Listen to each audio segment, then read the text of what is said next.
Hey guys and gals, it's Jim back here with a follow-up to the last video on my mystery diorama that I'm calling it for the time being. And I just thought I'd show you. I did all my carving and sanding and all that. And I don't know if you can notice, even though I'm going to be covering this, most of this with a ground cover, you know, a real fine ground cover and stuff.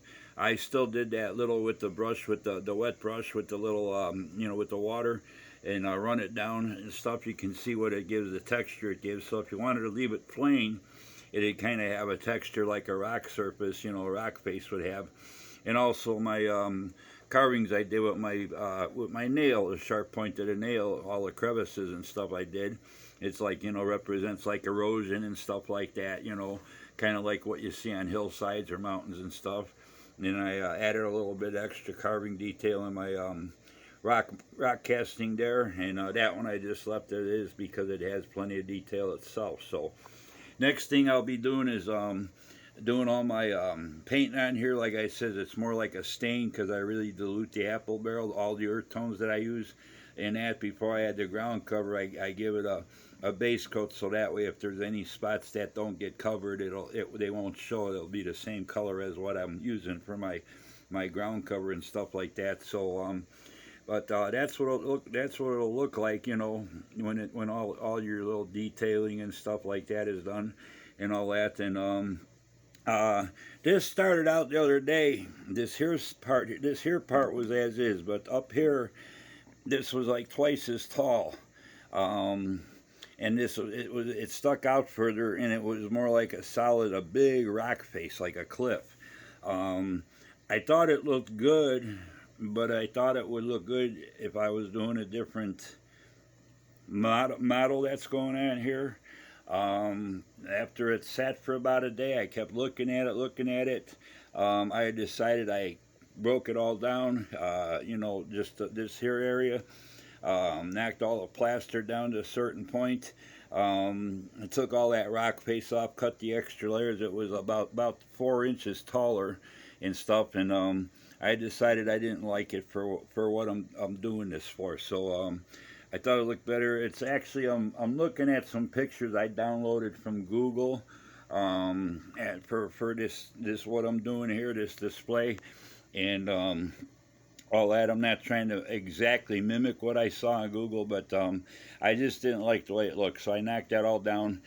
Just blended in the hillside to match the rest of everything. Added this little rock face here, and that one had been there already. So I'm more happy with this look than it was when it was taller. It made the model look out of place. So this is going to look more accurate, or not accurate, but more pleasing to the eye, and I think it'll depict the model a lot better too and stuff. As far as the last video, I talked about the Bumblebee model kit at Hobby Lobby. It was it's by the model company Flame. They make the Transformer kits.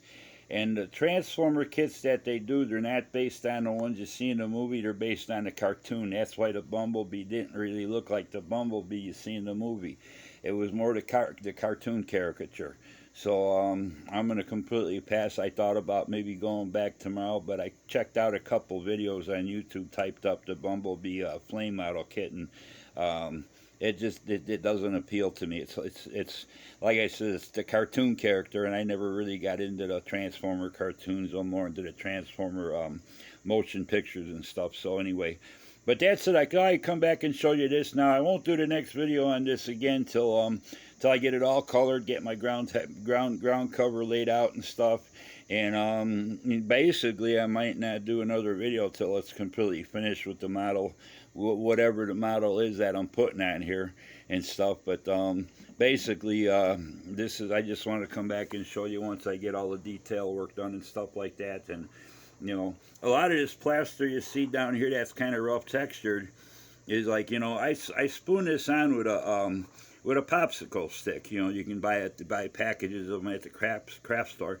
That's how I do the plaster work and stuff. You know, I trowel it on with a popsicle stick and everything, and then when it starts setting up, it gets to the point where, you know, I kind of kind of can do the smoothing out with my finger and stuff. You know, plaster's not going to hurt you. It's going to wash off with water, soap and water.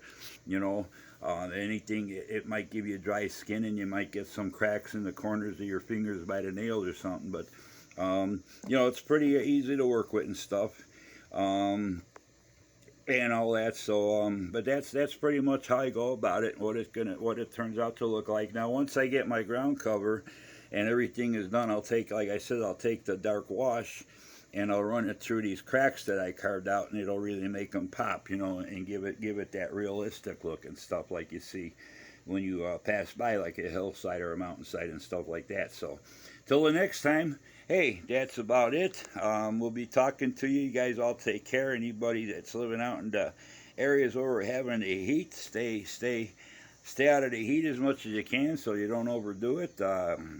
Anybody in the hurricane zones, wish you well and hope it's not too bad. And it's tough out there. What's happening in California? More and more fires, bigger and bigger. It's like, what is it? The end of the world or something? That's what one of my friends, she told me the other day. She says it's the end of the world. But anyway, that's it for now. So I just thought I'd come back with this quick shot and all that before I start adding the color and finishing up all the textures and everything on there. So till the next time, you guys take care. Thanks for subscribing. Thanks for checking out my videos. Thanks for hitting the like button. Thanks for all the great comments you guys have been leaving me. And like I said, you got any questions, feel free to ask. Till the next time, bye.